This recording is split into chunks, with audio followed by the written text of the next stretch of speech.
North Carolina.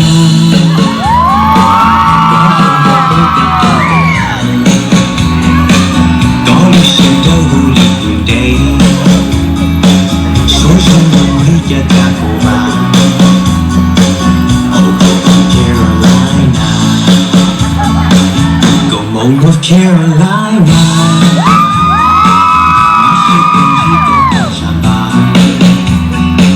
Io cerco di camminare, sanno ci voglio toccare.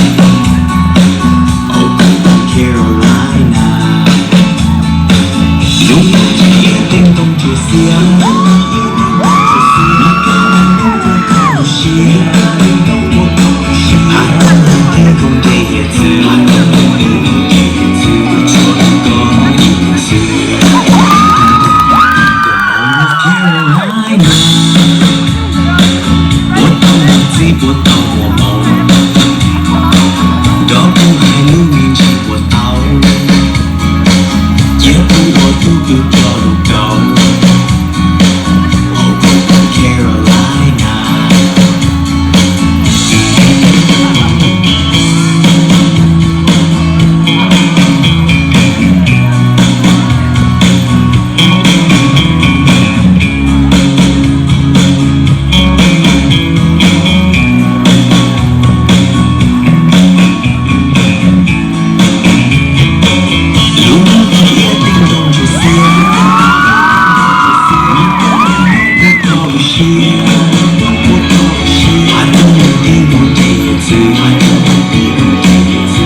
North Carolina.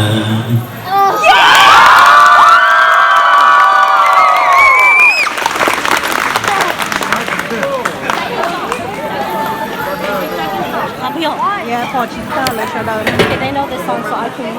Okay. I can move back. Who let you record?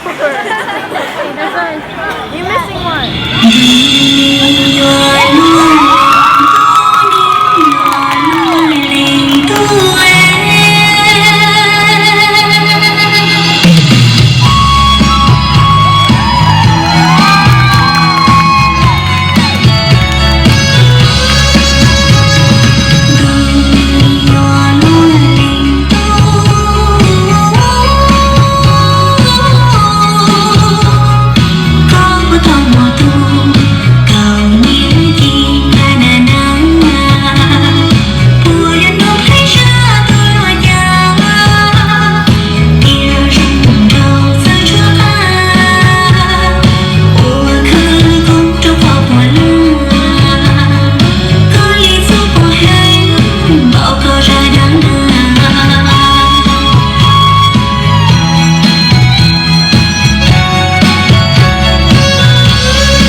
Trương Tiến Tiền